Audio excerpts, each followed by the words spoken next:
The sun was about to set, yet the beggar was still moving from house to house begging for food. When he entered the second house, the woman in the house poured water on him and warned him never to set foot in her compound. He tried to tell the woman that he was only looking for food, but the woman sneered and promised to pour hot oil on him if she enters the house and meet him again when she comes out. The beggar shook his head and laughed inwardly. These were the rich people that wanted him to marry their daughters. These were the people that were ready to give him anything for their daughters to become his. Tradition or no tradition, it seemed he would defy the tradition for his own good. Wasn't it laughable that none of them cared for the poor? Well, his parents presented 4 beautiful maidens to him, and he had chosen to test them all before deciding on whom to marry. What he wouldn't do was to marry a woman who would turn his kingdom into something else. They were all beautiful, but he was out to find the one with the most compassionate heart. According to the gods, his wife must come from one of the 4 homesteads. To cap it all, the 2 families he had entered had treated him not just as a beggar but a leper, including the particular ones he was to marry. He strapped his bag and began to move again. Now he was heading to the 3rd family. Although based on his mother's words, even if others failed his test, this particular one wouldn't.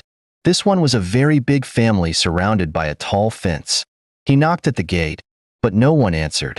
When he pushed the gate, it became open. So he entered without anyone's permission. As he was about to reach the middle of the compound, the gate man came out from nowhere and stopped him. "Who are you? And what are you doing here?" The gate man asked at the same time, trembling. "I am a beggar looking for what to eat. I am hungry. And you think this is the best place to look for food? Does this place look like a charity organization? Please go out before my boss will see you."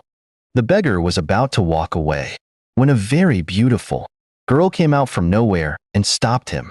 "Stop there, you!" she yelled, her tiny voice ringing like a bell. The beggar stopped with his hands clutching on his bag. The lady walked briskly and stopped at the beggar's front. "How did you get into this compound?" she said to the beggar. The beggar was about to answer her questions when she turned to the gate man and gave him a thunderous slap. "Who allowed this thing into this compound?" she barked at the gate man. The beggar was dumbfounded. He stared agape. Then the lady turned to him again. "How did you get into this compound, you dirty pig?" she barked, facing the beggar again. "No one, ma. I am looking for food, and so I decided to come and check if there's anything you people can give me." The lady let out a derisive laughter and clapped her hands twice. "You were looking for food, and you entered here to know if we have anything to give you," the lady said with a mocking tone, and the beggar nodded. She moved closer to him and landed him 2 thunderous slaps on both his cheeks. Then she began to release venoms from her mouth. "This is how you people move around in this village, looking for who to steal from. Who knows your intentions when you entered here? And what makes you think that we have food for a beggar like you? Thank your God that I am in a good mood, and also that my father is not around. You would have been handed over to the police to explain to them." She sighed and shook his head. "These are one of the things I must make sure I end if I become the queen of this land. All this nonsense begging has to stop. If you don't have anything to eat, go and die. Let me not say much now." She turned to the gate man again. "Why are you still there staring at me like a cow? Will you remove this thing out of this compound before I descend on you? Thieves, birds of the same feathers. Ugly thing. You are looking for what to eat. You don't know your family." She sighed, pushed her long braided hair backwards. "Have you seen what you have caused? You know that her body is always peppering her all the time." The gate man said angrily to the beggar in front of the gate. "I didn't do anything. I am only a hungry man looking for what to eat." The beggar replied, "Make that hungry kill you there. Don't you know this place before you enter? See, you better thank your God that my boss didn't see you. His daughter had already done his job by slapping me." The beggar murmured, "You know that you beggars have bad mouths. Don't go now until he meets you there. Then you will find out about what I am saying." As the beggar was about to move, he said, "Tell that your Oga daughter that her character is terrible. This is not how to treat a stranger. Come and tell her and receive more slaps." The gate man laughed. "Forget that girl, oh. I pity any man who will marry that broad daylight witch." The gateman laughed and closed the door. The beggar stood still at the spot thinking. That was the very lady his mother recommended for him as the best. She is from a good home. She is respectful and humble. His mother had said. Was that the meaning of respectful? Was that what his mother called being a good girl? It still baffled him that none of them recognized him at all. But how could they? How could they have thought that it was their prince who had pretended to be a beggar? "Let's move to the last one," the beggar said to himself and began to walk away. This particular compound contains one big mansion and one old bungalow. But the girl he was looking for stayed in the big mansion. While moving towards the mansion, he sighted some people in front of the old house, but didn't give them an audience. At the veranda of the mansion sat a man and his family. They had just finished eating their dinner when the beggar arrived. But the plates were on the table in front of them. The beggar stood a bit far talking to them. "Please help me, I need food," the beggar said. When did beggars started to move from house to house in search of food? The lady sitting there asked, and others shrugged. "Young man, did you give me any food to keep for you? Does this place look like a marketplace in your eyes?" The man of the house asked. "No, sir, but I am hungry. I need food. Just small food," the beggar said, clutching on his stomach. "If you are hungry, go and take Hio and enter inside the farm." The man barked. "Sir, please give me just small food," the beggar pleaded again. "Which small food? Did you give us food to keep for you? There's nothing one will not see in this village again. How can I sit in my own house and burst my scrotum?" The man lamented. "Go now. We don't have anything to give you," the lady said again. "Didn't you hear? You should go, or do you want me to pour this water on you?" Their mother said and poured the water on him. It was the water they used in washing hands, and it smelled a goosey soup. As he was walking away in the pool of smelling water, he heard the man saying that he would stop so many things when the prince got married to his daughter, and he became the chief cabinet. The beggar laughed inwardly and shook his head again. "Keep on dreaming," he said. But as he walked towards the bungalow, a girl waved her hands towards him. "Come," the girl said. When he got to the place, the girl handed him a plate of cooked yam and red oil. "Eat this one. This is the only food we have here," Amanda said, handing him the plate of the food. "Sister, what are we going to eat tomorrow if you give him the food?" a little boy of 10 asked. Amanda stroked his head gently and said, "When tomorrow comes, we must find what to eat. We have been surviving, right?" she asked, and the boy nodded his head. The beggar stared at them. He moved his eyes from the one that gave him the food, to the little one complaining, and then to the one laying on the floor sleeping. He didn't know what to do or say. "You can keep the food for him," the beggar said, but Amanda shook her head. "You are the one who is hungry now. Eat and drink water. I will find out what he will eat tomorrow." The beggar didn't know how to reject the food again. How could he eat the food while he knew that he had food in abundance in his palace? No, that was wickedness.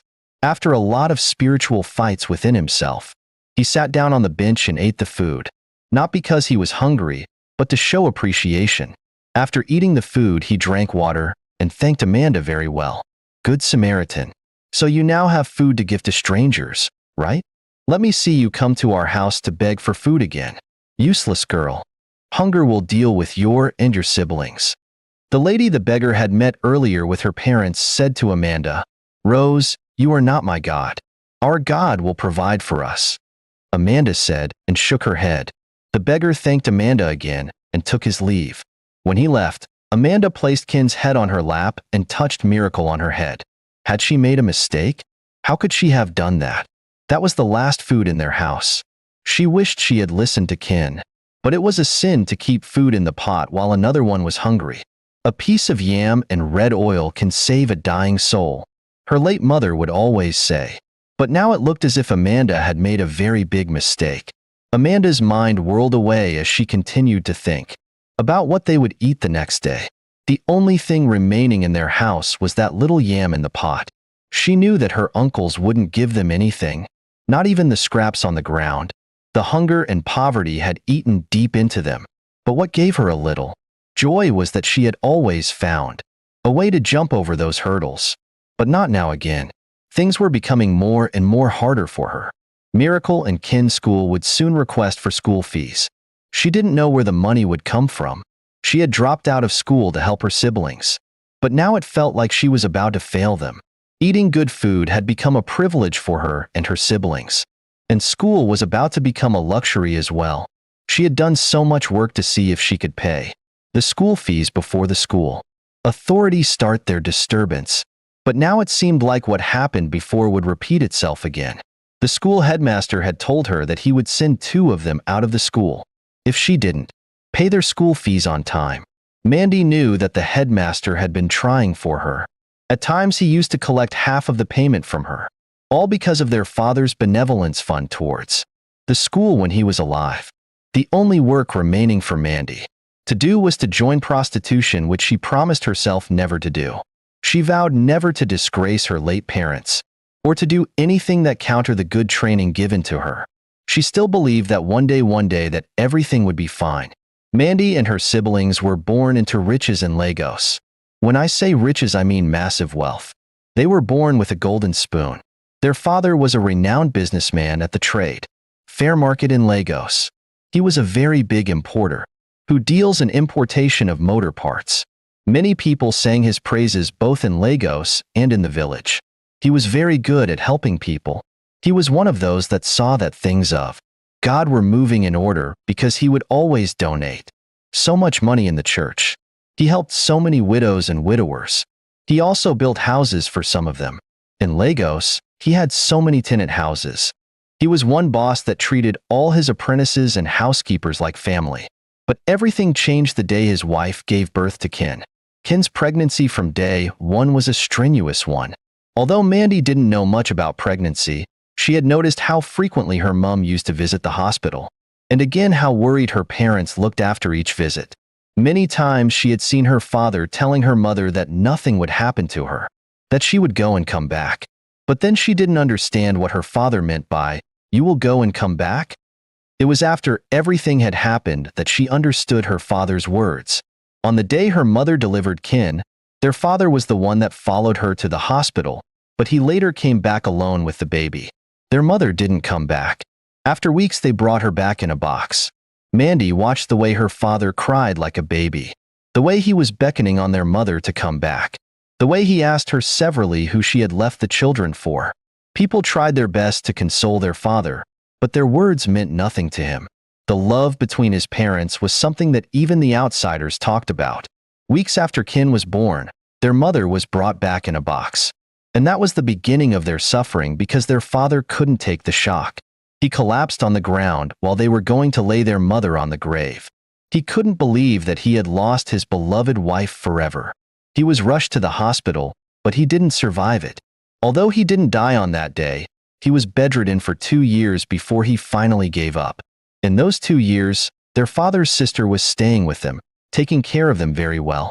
She was caring for little Kin like a mother. Even their housekeeper confirmed that their aunt was special. All these special treatments disappeared the very moment their father died. After their father's burial, Mandy and her siblings were left in the village.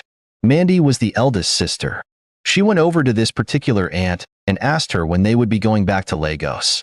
What her aunt gave her as the answer was the last thing she had expected. Going to Lagos to do what again? Her aunt answered her, "Auntie, to continue our school." Mandy answered, "So school is bigger than your parents. You are going to stay here to mourn your father." Her aunt said, "Auntie, but I have exams to write." Amanda grumbled, "If I hear that thing in your mouth now, I will squeeze that mouth out of you. Stupid girl. You lost your both parents in a matter of 4 months, and all you care for is exams. Let that exam kill you." Amanda didn't know what to say again. Was she supposed to mourn her parents forever, or what? She didn't ask any more questions. Instead, she went inside to cuddle Kin, who had been crying inside the room. The next day, Amanda saw her uncles and aunts having a meeting inside their spacious sitting room. She didn't know what the meeting was all about until a fight erupted among them. "You won't take that house in Lagos, I will take it," one of her uncles barked. Her father had 2 brothers and 2 sisters. "I am your elder brother and I must take that house," another of her uncles said. "No, you won't. You have taken this one here. It is my turn to choose. I don't even understand you both. You people are talking as if we do not exist. What about me and sister?" One of her aunts asked. Forget about your own. You people are women. We will give you people something. One of her uncles said, and everywhere became calm. It was after the meeting that Amanda found out that her father's siblings had shared all her father's properties among themselves. They pushed her and her siblings out of the mansion her father built in the village and sent them to the old bungalow. None of them agreed to take care of Kin. They said that Kin was the one that killed their parents and therefore it would be better if he died. Mandy was only 14 at the time, and she started from that age to take care of her two siblings. She turned herself into their mother and their father. No one asked about them. All the people that their father helped, none of them wanted to help them. Their mother was the only child of her parents, and her mother's parents were dead. So there was no one from their maternal home to ask about them. The only people they had were people from their paternal home. But these people detested them so much. Miracle, Miracle. Wake up, let's go inside. Amanda said, waking Miracle up from sleep. Miracle stood up, stretched herself, let out loud yawns, and they went inside the house. Inside the house, Amanda stared on the ceiling, still engulfed with different thoughts. The prince paced around the marble floor rhythmically. He couldn't believe what he had seen. Of all the people in the village, the only one that offered him food to eat was someone without enough food.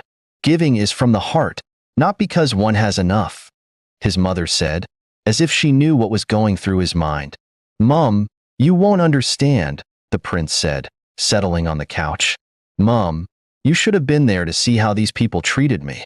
One of the ladies you people are asking me to marry even slapped me. Slapped you? Whose daughter is that? Who is the person that slapped the crown prince of this land? The queen, his mother, barked.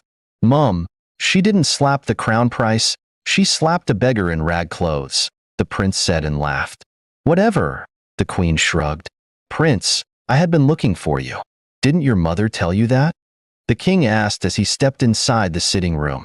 Oh, my king, Mum told me, but the prince wanted to talk, but the king cut in. Well, let's discuss everything now. The coronation of the crown prince would be in 3 days, yet you have not chosen a bride. What exactly is the problem? I think I have given you the 4 families to choose from. Choose one of the ladies. The king said. Dad, I am not choosing any of them, the prince said firmly. You are not serious. Do you think our tradition is a joke? I have told you that you won't marry any other woman. You must choose one of these ladies. Why, Dad? Why? I don't want to marry any of them. The prince lamented. You are asking me why. Were you both not here when the chief priest said that the next queen must come from any of the 4 families? Do you want to challenge the gods? See, Henry, you have enough time to choose or I will choose for you. The king narrated angrily. Dad, let me explain things to you, the prince said calmly. I don't need any of your explanations. What I want to hear now is that you have chosen this person or that person. The kind said and sprang up. My lord, my king. Listen to him first. He wants to share something with you, the queen said calmly to the king, holding his hand. Slowly the king sat down on the couch. The prince explained everything that happened on that night to his father. He told him about the ones that poured him water, and even the one that slapped him. He was about to tell his father about the one that later gave him food, but his father cut him off. So a whole prince of this land dressed himself like a beggar, moving from one house to the other begging for food. Are you not ashamed of yourself? What were you thinking? That they will welcome you and give you food just like that? At least they should have treated me like a human, the prince grumbled. Clap for yourself. Look at your mouth, like they should have treated you like a human being. You went to someone's house to beg food, and when they didn't give you, you then tagged them wicked people. Did you give them food to keep for you? But someone gave it to me. Someone gave me the last food in her pot, the prince said with a louder voice that looked like screaming. I don't care about whoever gave you the food. Were you hungry? So the food in this palace is not enough for you? You better return the food to the person because you are not getting married to the person. You children of nowadays will never cease to amaze me. Did I beg for food before I married your mother? The king barked. My king, it has not gotten to that, the queen muttered. Woman, it has gotten you. You better talk to your son. Talk to your son now before I do something stupid. He has to choose his bride before the coronation day. A crown prince must choose a wife publicly on that day. The king sneered. My king, please calm down. Please calm yourself down. Henry must choose from the families. He better do it. I don't like when adults are behaving like babies. How long are we going to fight over this? At first he said that he doesn't love those ladies. Now he has changed it, that they didn't give him food. Tomorrow he will bring up another one again. I understand, my lord. Calm down, the queen said, rubbing the king's shoulder. She shot the prince a deadly look to keep quiet. It was her time to talk. Calmly and slowly the queen asked, My lord, the woman our son wants to marry is from one of the families, though not among the 4 ladies we presented. Who is the person? The king questioned. The prince was surprised. He didn't expect the king to give such a pleasant reply. But well, that husband and wife knew each other very well. The queen inhaled and exhaled slowly and began to explain. The girl is the daughter of the late Paul, the one who collapsed on the day his wife was buried. Which Paul? My lord, you don't know Paul again? Old age is creeping in. The queen chuckled. Have you forgotten Mozzie's younger brother? The one that died in Lagos. Ah, you mean that good man, a philanthropist. Oh, death, you are wicked. That man was my very good friend, but he couldn't withstand the death of his wife. I can't forget him like that. He was very good to me and to the community at large. What about his children? His daughter is the one that gave our son food yesterday. His daughter? How? How did Henry meet his daughter? Did he travel to Lagos? No, my lord. He didn't travel to Lagos. You know that the chief priest chose the family. But we picked Mozzie's daughter. Yes, we chose Mozzie's daughter from the family. Paul's daughter was the one that passed the test. She was the one that gave the prince food. You mean Paul's daughter? How did Henry meet her? I thought they are in Lagos. No, my king. According to what I heard before, she and her siblings didn't go back to Lagos after their father's death. And you never cared to tell me all these while. Mozzie told me that they had gone back to Lagos, and each time I asked about them, he will say that they were fine. The king said, and the queen let out a loud sigh. Are you the only one that didn't know what Mozzie and his brother did to those children? The way they took everything that their father had worked for. I don't like putting my mouth in what does not concern me. I only judge cases that were brought before my throne and not the ones I heard from outside. The king, after some minutes, turned to the prince. You said that Paul's daughter is the person you will make your queen? Yes, my king. You would have been there to see how this innocent girl offered me the last piece of yam in their pot. She was the only one who showed me love and compassion. I am not surprised. Her parents were very good people before the untimely death took them away. I will never forget how he single-handedly built part of that our community central school. The king shook his head and wiped his palms on his face. Death, you are wicked, he whispered. So have we reached an agreement now? So Henry will be getting married to the girl? Yes, who am I to stop him? The god said from the family, and Paul's daughter is from the family. Henry embraced the king tightly, went over to his mother and embraced her as well. He was happy that he had finally gotten what he wanted. Again, he was happy that even his parents loved the girl's parents very well. He didn't know much about the girl, but soon he would know everything. Amanda was sweeping the compound when someone entered. At first, she thought the person was heading towards the mansion, but to her surprise the lady stopped in front of the bungalow. She dropped her broom and went to the lady. Good morning, Amanda greeted. Money, the lady replied. She hesitated before handing Amanda a black nylon. The queen said that I should give you this. The queen? Amanda asked, dumbfounded. She opened the bag slowly and screamed. You said the queen, she asked, and the lady nodded her head. Jesus Christ. The queen gave you all these to give me. She began to touch them one by one, and as she did, she mentioned their names. Rice, beans, Maggie, Mangala fish, onions, crayfish. Amanda swooped low and knelt on the ground. Tell the queen that God will bless her. Tell her that she will never lack anything in this life. For remembering me and my siblings today, my God will shower her with massive blessings. She will live long to eat the fruit of her labor, to see her children. The God I serve will always be there in the time of her needs. As she remembers an orphan like us, My God never forsake her. In the midst of praying, Amanda burst out crying, cascade tears streaming down her face, flowing down like a river. The lady calmed her down and then lifted her up. Wipe your tears, my dear. Our God is alive. I will pass all these beautiful prayers across to the queen. When the lady left, Amanda danced around and took the bag inside the house. She had forgotten that she was sweeping when the lady came in. She left the broom outside the compound and went straight to the kitchen to cook. She made a very delicious jollof rice and mangala fish.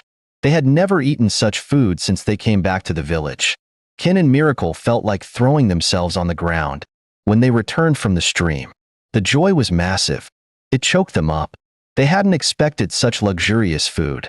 Amanda had promised to look for what to cook before they returned, but definitely not rice. Rice and mangala fish was a luxury, a rich man's food, the type their uncle ate with his family every Eek market day. Ken and Miracle also prayed for the queen. After eating the food to their satisfaction, they went inside the room and slept. It didn't matter that they slept in the night. The food was so intoxicating like alcoholic beverages that it left them sleepily. The queen sat on a chair grinning. The prince was also there with her. They were both happy. The lady had told them how happy Mandy was when she received the gift of the food items, and also how she bursted out into cry when she was praying for the queen. I am glad that you found this girl, the queen said to the prince. Who knows what they had been passing through? Mum, I think they had been mistreating them badly. Based on what I saw yesterday night, I think their uncle is a bad person. You need to see how his daughter was talking to this girl because she gave me food. Hunger will kill you and your siblings. This is what she said to the girl when she saw me eating. Tomorrow we will find out who hunger will kill and who it will not kill, the queen chuckled. The day is so bright as if it knows that something great was about to happen. The elders said that their ancestors had a meeting with the weather and that they had told the weather to hold both rain and sun. The weather, after staring at them, agreed and nodded its head. That was why the weather on every coronation day was always mild and comforting. People moved from here and there. All the palace maids and guards were so busy with arrangements. Some were helping to set the canopy. Others were helping to set the chair. Many things were going on at the same time. It was a great day. In a way, it seemed as if it was the highest occasion in the community. Although one would say that the coronation of the king was the highest, but what made the coronation of the crown prince above it was the choosing of the bride. Many people came from far and near to witness the time the crown prince would make his choice. It was always a beautiful and remarkable ceremony. The queen moved briskly inside the house with her personal maids. They had finished decorating both exterior and interior, and the queen was moving around to examine them, to know if they had given her what she wanted. Henry wasn't just a crown prince, but his only son. So it was in her place to make that day a memorable day for everyone. Rose put on a very beautiful long green gown that hugged her body so tight. Her long hair is so smooth and straight. She was looking so gorgeous, and she had also learned to walk like a queen. Her father optioned to take her to the palace, but she declined. She wanted to trek to the palace so that many people would see her, so that they would see their queen-to-be. Her intuition told her that the prince would choose her. She wanted people to admire her beauty. She paused abruptly when she reached in front of the bungalow. Amanda and her siblings sat in front of the house eating their lunch. Rose coughed to draw their attention. I need you people to come to the palace. I want people that will chant my praises when the prince picked me as his queen, Rose said to them. Amanda looked at her siblings, and they all smiled. Our Majesty, don't worry, we will come, Miracle said with a mocking tone. Are you talking to me like that? Rose flared up. Rose, hold yourself before you spoil all your beauty. Being angry doesn't suit you today. Cheer up, we will see you there, Amanda said. Rose hesitated, wagged her finger at Miracle and left. Miracle, I have told you to hold this your mouth. This your mouth will put you into trouble one day, Amanda chided. Holding Miracle on her lips, Miracle sprang up and demonstrated the way Rose was talking and the way she was carrying her face, as if to say that her parts were not in the market. They all burst out laughing after her demonstration. The palace was filled up with different people from different places. The four ladies that were chosen stood firm at the stage. They were all looking gorgeous and extraordinary. From their hair to their toes were screaming luxury. each casting a deadly look to the other. The prince was going to choose only one person, one out of the four, and each of them prayed to be the chosen one. Their families await in anticipation. It was a day they had been looking for. It was a great honor for your daughter to be identified as the queen of the land, if not for anything, for the respect that comes with it. People had finished eating and drinking, and it was time to do what brought them all to the palace. The chief priest came out, convulsed around, and then stopped abruptly. He raised up his face to the sky, brought it down, and smiled. "What a mysterious day," he muttered and began to laugh. After laughing and speaking in a language only he understood, he said again, "What is about to happen has never happened before, but it is all for the good. The gods are wise," the chief priest said again and began to laugh uncontrollably. Many people were surprised. What did he mean by that? What was it that has never happened before? Some did eye contact conversations and kept quiet. They murmured and whispered among themselves. The chief priest waved his left palm, and the drummers began to hit it fiercely. Then the prince walked up to the chief priest. The prince was asked to go up to the stage and make his choice, to present a woman who would run the kingdom with him. Many eyes were fixed on him, all attention on him. Some were staring agape. The parents and siblings of the four ladies all hoped for the prince to choose their own. They held their hopes in their hands. Slowly and carefully, the prince climbed the stage and began to examine them one after the other. He scanned them each from head to toes, moved from this side to that side, moved around them. Then he stopped at their front and shook his head. The four girls widened their eyes in horror. They were each anticipating to be chosen. What happened? They reasoned. The prince turned to the crowd and shook his head again with an expression that showed that none of them was qualified to be his wife. A thunderous noise erupted from the crowd. People stared at each other. "My prince, you will have to choose one of them." The gods revealed that a queen must come from one of the homesteads. The chief priest said. The four girls nodded their heads in unison. For them, there's no going back for him. The prince nodded his head and began to climb down the stage. He didn't utter a word. He quietly moved at the back of one canopy, rolled his eyes this side and that side. Then he saw her. She was there sitting absent-mindedly, talking to her siblings. Her clothes were not that beautiful. She didn't put any makeup on. Her hair was just her natural hair that she packed in cornrows. Yet she was beautiful, shining like a morning star. The prince walked towards her and grabbed her hand. Everywhere stood still. The whole place felt like a place where they had poured cold water. No. Amanda's uncle didn't know when he screamed, but thank God for his wife that reminded him where he was, and he shut up immediately. Amanda's eyes widened in horror. She was terrified. She looked at her siblings and saw the fear in their eyes. Even she was afraid. She didn't know what to do. She thought she had committed an offense. The four girls at the stage began to sob silently. On top of the stage, in front of the crowd, the prince raised Amanda's right hand and said, "Behold, this is the woman after my heart, the woman I will call my own." Amanda's uncle collapsed on his chair, and his wife began to fan him with her wrapper. His words sent a chill down Amanda's spine. She wasn't expecting anything like that. She didn't know what to say or how to react. She was filled with mixed emotions. People stared at her. The queen went there and embraced her tightly. Yet Amanda hadn't found her tongue. She fixed her gaze on the ground like a sheep ready to be slaughtered. It was too much for her. It was overwhelming. Slowly the four girls climbed down the stage, leaving only the prince and Amanda, their faces caked with griefs. Rose cast a deadly look at Amanda, shook her head and left. The chief priest convulsed around and hit his mantle on the ground. The mantle vibrated the ground, and then the prince began to talk.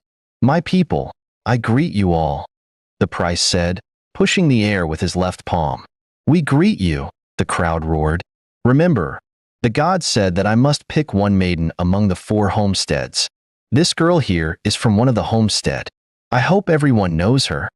"Yes, we know her," the crowd roared. "She is the daughter of the late Paul. We all know Paul and his wife very well. She is exactly like her parents. I was the beggar who moved around the day before yesterday begging for food." The crowd stared surprised. They didn't understand him, but the people he was talking to understood. They knew themselves. Amanda was shocked. She accidentally lost her balance, but the prince held her hand tight. She looked up at the prince and brought her face down. She was only helping a hungry man without knowing that he was a prince. What a mysterious day it was. Are you people surprised? Some poured water on me. One even slapped me, all because I was asking for food. She is the only one that offered me the last piece of yam in her pot. Where is our humanity? We do not have conscience anymore. Well, no need for all these long talks. She grinned and faced Amanda. For offering the only piece of yam in your pot to me, I will make sure that you and your siblings never lack anything in this life. The prince said to Amanda, and she remembered her mother's words again. A piece of yam and red oil can save a dying soul. The chief priest came up to the stage and crowned him the crown prince of the kingdom. It was really a memorable day for everyone that came to the palace. After the celebration, with the help of the prince and the king, Amanda and her siblings retrieved all her father's properties both in the city and in the village. Her uncle was chased out of the mansion to the bungalow. People praised Amanda for her act of charity towards the prince. Amanda and the prince got married, and they made a very beautiful couple and ruled the king with love and harmony. Everyone in the village loved their story and also used it to teach little children the benefits in the act of giving. Hello champions, I hope you enjoyed the stories. Please hit the like button, leave a comment below, and subscribe to my channel. Thanks.